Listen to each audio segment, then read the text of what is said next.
Saturday Social, brought to you by EA Sports FC with PlayStation 5. Welcome back to Saturday Social. Joining us on the show this week, eager for the next part, by the way, Dan and Sam. Paddles are out. Without revealing what we're doing. Well, there we go. Yeah. Without revealing what we're doing, the true or false paddles are out because, Joe, midweek games means a lot of talking points. There was a lot of stories from the world of football, so we thought we'd bring back our popular true or false item. The rules are very straightforward, but do you want to explain them anyway? Yeah, we're going to read out a statement talking about a big news story or a game during the week. Our guests are then going to say true or false and explain their reasoning. Bit of debate, and then we'll move on to the next one. OK, first up, true or false? Unai Emery is manager of the season. Great result again midweek. They have been fantastic, haven't they? And there's disagreement straight away. Sam, let's go to you first. You're saying true. I think he has because he is surpassing his expectation for what you expect for Aston Villa. I think when you talk about Arsenal, you'd say they should be challenging for the title. Pep should be challenging. Klopp, the same thing. But no one really put Villa in that conversation. And at this point, you can actually say they are in that conversation, regardless of if they do end up doing that. Are they challenging for the title or not? No, but I feel like at this point, you can't say the way they're performing and the points that they picked up, the teams that they picked it up against, that they're not. Okay. Like, yes, you can say they're not. They might not have the depth because they're still playing European football and the squad might not be as big as the other teams. But right now, they're playing quality. Unai Emery looks like he can go up against any team and get results. So there's no reason for me not to say that. You're saying false. Why? Unai Emery is not doing anything at Villa that he hasn't done for any other club bar Arsenal in his career. He comes in with the teams just below the elite level. He gets his resources. He gets the best out of players. He improves players, and he's a system-based manager. Nobody was expecting him to be third in the league. Also, they're above the relegation zone. No, but listen, the signings they made under him is incredible. Yeah, but the signings they've made and the squad that they've got, yes, I wouldn't expect them to come fourth, but they're the type of team that could come fourth this season and very well finish 8th or 9th. But why would you say that? Because when he's come into the league, come into Aston Villa, he's just been on an upward trajectory. So you can't say that they're going to then suddenly get worse. No, but that is the nature of the Premier League. In every season, you have that one team that is kind of, oh, wow, they're pushing for the top four, and then in the end, they finish like Villa look 7th. very, very stable. I think performance against Man City was arguably the best in the Premier League. It's the worst we've seen City. Their best ever. John McGinn was on fire, but for me, genuinely, I think it's Mikel Arteta. How can it? I think Mikel Arteta, because the disappointment of last season, you could very well easily expect them to lose all their momentum, to fall away, and Arteta's actually picked up the players to go business as usual. We're still 5 points clear. But look at what he said about Emery and saying that you can't expect him to get better. Like, Arteta is in the exact same position that you would expect him to be, especially after making the signings that he did. Like, you can't tell me that he's over-exceeding expectation. He's doing what everyone expected Arsenal to do. Everyone said that Arsenal, you better win it in last season. This is going to be your best chance. You're not going to be there again next season. And guess what? We are there. No, but that was just them being salty. No, like, but if we're actually being honest, if you look at the side that Arsenal had last season, you would say, oh, they needed a few more signings to be in that exact position.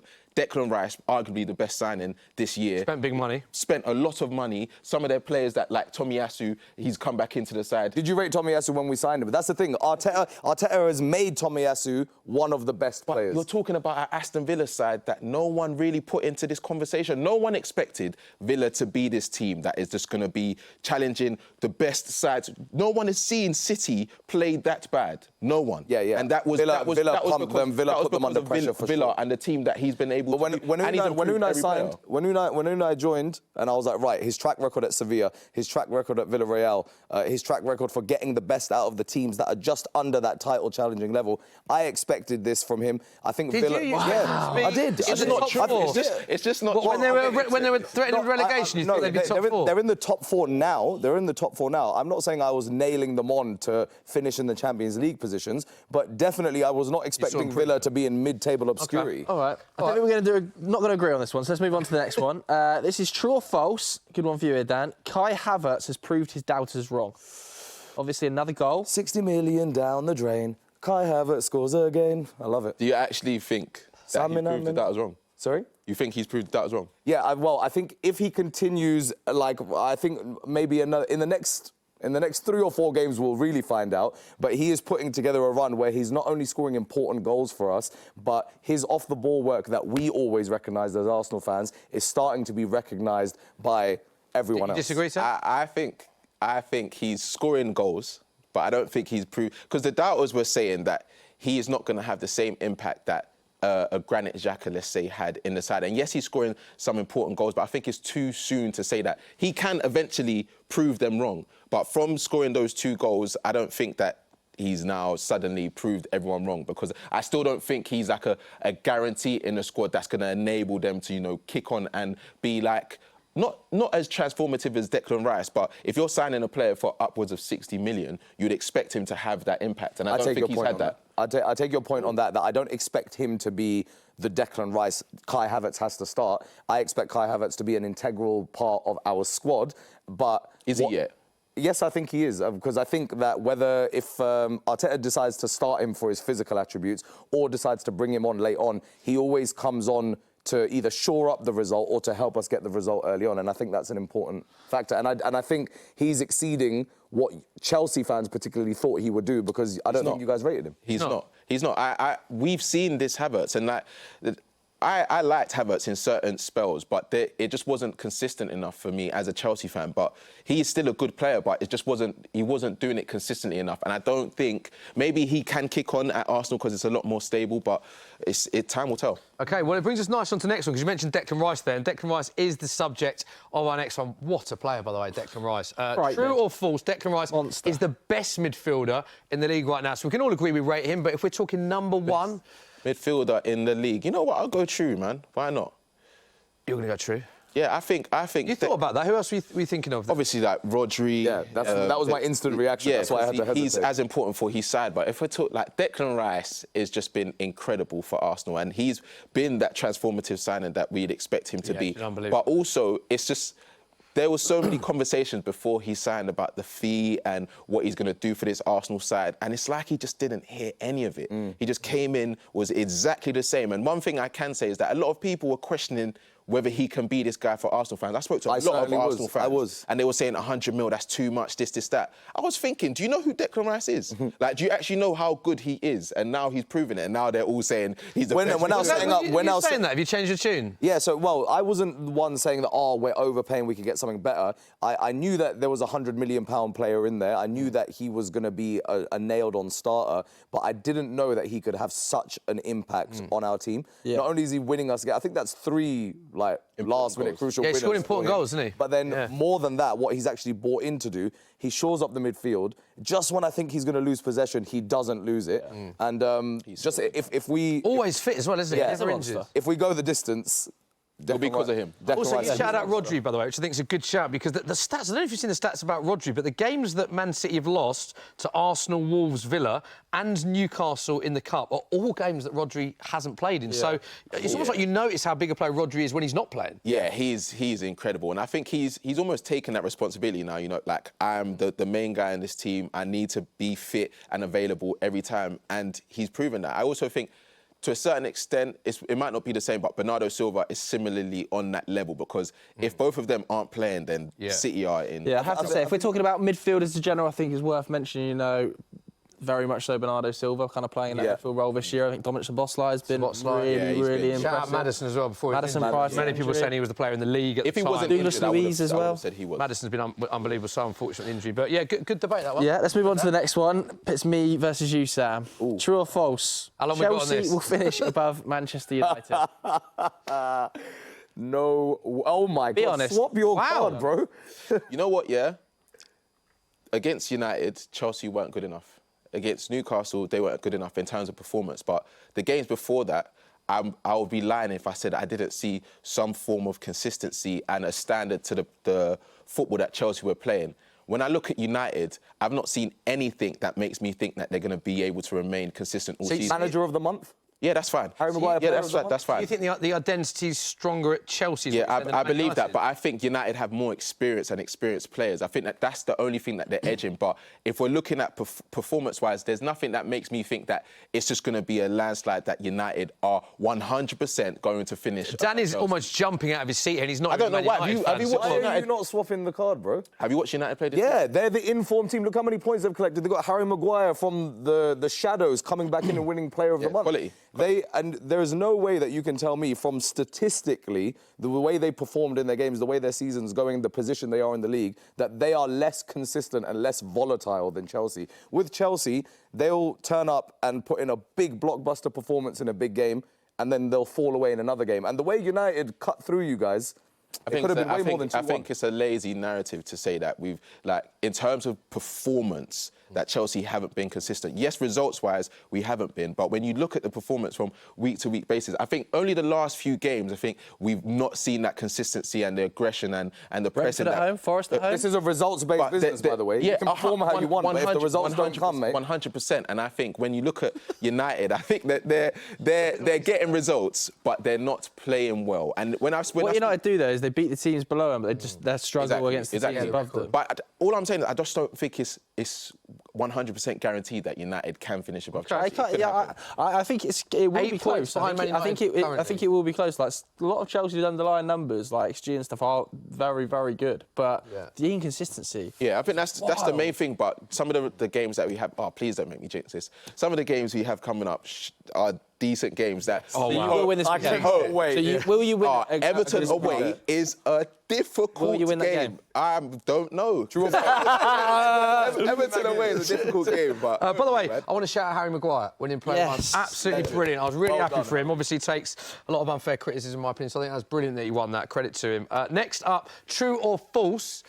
Liverpool will finish above Arsenal this season. I'm not changing. Are you being a hater or? It's not being a hater. Genuinely believe that? It's the 2 points separate. It's the know-how. I think it's the know-how with Liverpool and the players that they have. I think Arsenal have been in the position before challenging for the title. Liverpool have been in a position where they've won the title and they've had to go on. Quite a different team, though, isn't it? It's a different team, but they still have a strong core, though. Makes a big difference psychologically. 100%. They still have Alisson. They still have Van Dijk, who's back to his best. Salah, who's taken up a new role.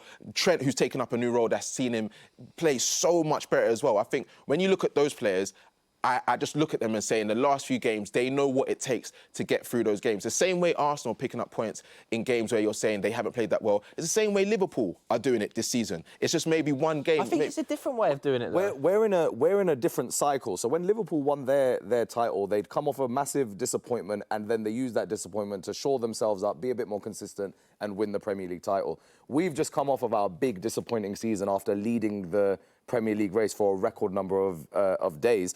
And I feel like Liverpool are at the beginning of a new cycle right now towards getting the title. You don't just win it in your first season where you're feeling good again. But they're still there. I think we're red hot, and I think we're primed to definitely challenge. And City are still the only team capable for me of winning 15 in a row. Who wins then? Go on. But I think both of you. Who wins the Premier League this season? I think City. But if City don't win it, I think Liverpool win it. Who wins it for you? Arsenal Football Club. Okay, let's do the next one then. True or false? I think you wrote this one, didn't you, Smith? Spurs are the most entertaining team to watch in the Premier League. Sam's gone true. Mate, do you want to swap your card? You know what? Yeah, this was difficult because I think there's quite a few teams that are entertaining. But when you're talking on a consistent basis, especially the fact that they've lost some key players. Yeah. And football, it's about 11 players. You've lost players, but they just stick to how they play football. And I think that there's not that many teams that you can say do that. You know, sometimes you would lose a key player like a City will lose a Rodri, and you know the way they play is just going to be completely different. Like, and some people say it's positive, some people say it's negative, but regardless, they're going to create a lot of chances. They're going to play attacking football. Their fullbacks are going to get up. Their midfielders are going to be involved. So. Every game is fun. But is that in terms of entertainment? As you know, whether it's win or lose, you know that watching a Tottenham game, 100%. It's fun. But is chaos entertaining? Like, for example, it's the same way as like, is Darwin Nunez enting? Of course he is. All right, fine. Then in that case, summed up his point. In that case, exactly. Bro, when you're playing EAFC, it's back and forth. I feel like Spurs are that team. They will just keep on attacking, and that's how they like it. I still think Arsenal, but I'm starting to hear myself as one of those biased Arsenal fans. That I'm really trying not to Disagree. Arsenal. Yeah. Everyone's been saying this season they're winning ugly. So they're getting. Did you see our second goal against Wolves? I think Brighton. Brighton Brighton are way more entertaining. No, but So you're saying it's not... Spurs, Brighton. Yeah, Arsenal are just trying to get the results. Because at the risk of sounding like one of those biased fans that thinks their club is just the greatest in the world. You are sounding like him, bro. I'm happy He's to conceding. OK. All right. Next one. What we Next got? one. We're going to talk about the teams towards the bottom end of the table. Now, true or false, Luton will avoid the drop? Wow. Both saying true. Go on, Dan. First of all, I think they are, even with their points, they're outperforming what they're doing in the league It's great to have them in the league, isn't it? Yeah. You watch games at Kenilworth Road, it's a breath of fresh air. I was there. Who's going down, though? Sorry? If they're staying up, who's going down? Well, I think Burnley and Sheffield United are absolutely nailed on. Yeah. And then after that... It's tough to say, man. Yeah. But He hasn't thought about you know what? that, has he? This one I slightly went with my heart in it because I just did the shoot with Luton players and they seem So like who's a the great... third team that goes But down? it's difficult because I think when you So look say at... a team. No, I actually don't know. I think it's going to be... three I think teams it's have going to to go be... I think down. it's going to be tight. At this point, I can't say from the form that I've seen them have at Kenilworth Road, I think that's going to play a big part in what they achieve this season. Everton, then? I just don't... I don't think Everton will either. Definitely though. not, man. I just think Dyche's already got 'em out I just there. think Luton will develop a sense of consistency where they'll start turning their draws into wins and some of their losses into draws, and that'll give them enough to stay up. I think Luton have got something. Neither of them have actually revealed who they think. Yeah, I understand the arguments. I just can't see the other team That's the thing. I think amongst that mix. they're going to be in that conversation of the third. Like, you wouldn't say Wolves. Bournemouth are flying at the moment, one of the most informed teams in the league. 100%. Everton, if you hadn't had the 10-point deduction, 100%. then they'd be up in the top half of the table. As the table is now, you could say, yeah, Forest? Luton, Forest. or even Forest. To a certain Sorry, extent. thank you very much. But- That's why you're in that sofa. Thank you. But Forest, even at that, I think they will have a point where they change. But you think Kenilworth Road, then, is going to have more of an impact Absolutely. than the City ground at Forest? Absolutely. I was there when I was there in the away end. That was an unbelievable experience. But you don't. First, you think it's charming, but then you don't realise that this is such an alien atmosphere for Premier League footballers. Like, the fans are literally on the pitch. Like, you can see everything so tight, everything's so cramped up, and they use the Kenny to their advantage. The atmosphere is rocking, and I think City will find out. OK, there we go. They end in agreement. I think City will find out. Just snuck it in there that Luton are going to get something against City, by the way. Snuck that in There we under the go. radar. Enjoyed that.